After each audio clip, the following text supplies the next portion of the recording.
Sore, Pak. Ya.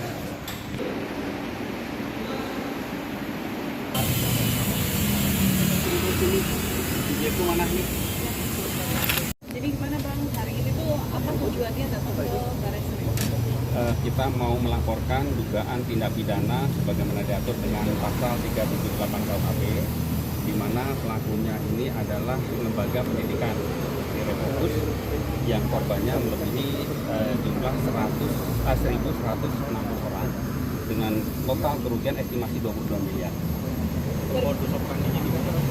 Modus operandinya mereka menawarkan kepada teman-teman siswa ini dengan garansi pendidikan untuk mendapatkan pekerjaan, dan garansi pekerjaan jika tidak dapatkan kembali dana 100%. Lalu yang terjadi apakah tidak ada realisasi penerimaan kerja atau memang pendidikannya yang tidak ada? Yang terjadi adalah ada sebagian yang sudah membayar lunas dan tidak mendapatkan apapun sesuai dengan yang diperjanjikan. Jadi ada teman-teman yang sudah melakukan pembayaran secara cash tunai lunas, pendidikan tidak dijalankan dan janji-janji yang diberikan tidak ada sama sekali. Untuk waktunya ini sejak kapan penipuan? Penipuan itu kita ketahui sejak 11 September 2023. Sampai dengan hari ini tidak ada kabar dan hanya ada virtual phone alamat dari Refokus ini melalui email. Kalau untuk pendaftaran itu terjaringannya secara online atau offline? Penjaringannya secara online diumumkan melalui media, rekrutmennya pun melalui media, menawarkan melalui banyak media online seperti Instagram dan lain sebagainya. Berapa biaya pendaftarannya? Variatif mulai dari 16 juta, 20 juta, 22 juta. Bang, ini kan mereka sistemnya siswa sendiri bisa membayarkan secara cicilan. Betul. Nah, apakah ada indikasi kerjasama antara Refokus dengan pembiayaan pendidikan online ini? Patut diduga demikian. Kita tidak mau berandai-andai, yang kita lakukan adalah teman-teman siswa ini ditipu. Teman-teman siswa ini mengalami kerugian dengan janji yang tidak dibayarkan, tidak terrealisasi. Yang diinginkan saat ini apa? Yang kita inginkan dengan kasus ini, kita proses sesuai dengan aturan hukum yang ada supaya nilai keadilan dari teman-teman siswa ini terwakili. Dan siswa ini tuh siswa dari mana tuh Bang spesifiknya? Siswa dari para peserta anggota pelajar yang terdaftar di dalam sistem ini, yang membayar kemudian belajar di Refokus yang belum mendapatkan apa-apa. Pelajar untuk istilahnya kelas berapa atau mahasiswa atau apa? Pendidikan ini informal ya, bisa juga disebut lembaga kursus, karena ini tidak ditentukan pada saat mendaftar ini, tidak ditentukan lulusan apa atau dari background apa. Jadi yang mau mendaftar daftar. Jadi untuk lembaga kursusnya sendiri, lembaga kursus itu mendapatkan pekerjaan apa? Menawarkan untuk pendidikan data analis ya. Untuk lebih jelasnya nanti klien kita biar bicara untuk bisa lebih menjelaskan. Jadi dia menawarkan lembaga analis data, kemudian memberikan garansi untuk mendapatkan pekerjaan setelah mengikuti pendidikan ini. Dan jika pekerjaan ini tidak didapatkan, garansinya uang kembali 100%. Bang, gimana Bang terkait data analisis ini seperti apa? Iya, kami siswa-siswi Refokus ini tertarik dengan promosi yang ditawarkan oleh Refokus Indonesia ini.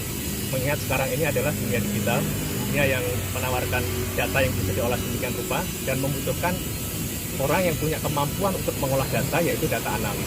Nah, dari Refokus Indonesia memberikan janji, memberikan jaminan pembelajaran menjadi seorang data analis dan jaminan pekerjaan bagi mereka yang sudah menyelesaikan pendidikan ini. Dan itulah kenapa banyak di antara teman-teman yang tertarik untuk mengikuti hal ini. Tetapi ternyata tidak mendapatkan sebagaimana yang dijanjikan oleh Refokus, karena tiba-tiba pihak Refokus Indonesia menutup secara sepihak pada tanggal 11 September 2023, yang mana semua teman-teman yang saat ini tergabung dengan kami saat ini belum mendapatkan haknya. Bahkan ada yang sudah membayar lunas, sama sekali belum mendapatkan pembelajaran sama sekali. Sejauh ini tidak ada pertemuan secara fisik ya Bang, antara siswa dengan pihak Refokus. Secara fisik tidak ada, saya pun tidak bertemu secara fisik, semuanya lewat virtual. Kalau sejauh ini apakah dari para korban mengetahui tentang Refokus ini, apakah secara akreditasi di Kementerian Pekerjaan atau mungkin di segala macam, atau di ketenagakerjaan mungkin, apakah ada sampai sejauh sana? Berarti taunya karena dari sosial media doang. Apa ada lulusan yang memang udah testimoni itu apa enggak? Oke, jadi yang membuat teman-teman tertarik adalah yang pertama, Refocus ini sebelum buka di Indonesia, mereka juga sudah buka di beberapa negara lain. Ada 6 negara yang dilaporkan mereka sudah membuka ini, dan ada testimoni-testimoni keberhasilan dari alumni-alumni lembaga ini. Foundernya adalah dari orang Rusia, kemudian menggunakan PT Digital Edukasi Plus di Indonesia untuk membuka lembaga dengan nama Refocus Indonesia ini. Dengan latar belakang seperti ini, teman-teman siswa otomatis tertarik dengan testimoni-testimoni kesaksian dari keberhasilan dari alumni-alumni mereka. Waktu itu yang dijanjikan apa aja, masa belajarnya berapa lama? Masa belajarnya adalah antara 6 sampai 8 bulan. 8 bulan itu standar pembelajaran. Yang dijanjikan adalah menguasai ilmu sebagai seorang data analis, jaminan mendapatkan pekerjaan, dan apabila dalam 6 bulan setelah selesai masa pendidikan dan tidak mendapatkan pekerjaan, ada jaminan uang kembali. Syaratnya juga apa?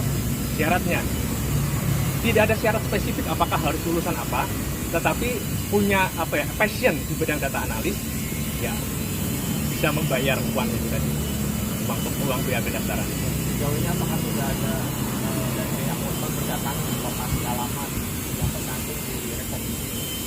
Dari teman-teman kami, ada yang sempat mendatangi virtual office itu, tetapi sudah kosong. Dan dari kami juga sempat mencoba menghubungi pihak Refocus ini, karena ketika mereka tutup, mereka hanya mencantumkan alamat email. Kalau ada apa-apa, hubungi alamat email ini.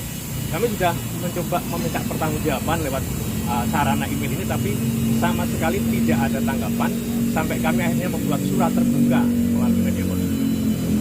Laporannya berapa Bang, secara angka kita? Secara angka, yang sudah tergabung dengan kami, yang sempat membuat petisi memberikan perwakilan kepada kami adalah 1.160 orang, tetapi jumlah ini belum semua.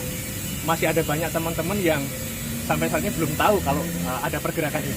Para korban sendiri saling kenal dan Awalnya tidak. Kami akhirnya ketika terjadi hal ini, ya kami semua ini awalnya belum pernah ketemu sama sekali, tetapi karena ada peristiwa ini jadi kami saling kenal, saling ketemu, dan ya sama-sama berusaha mendapatkan hak-hak kita.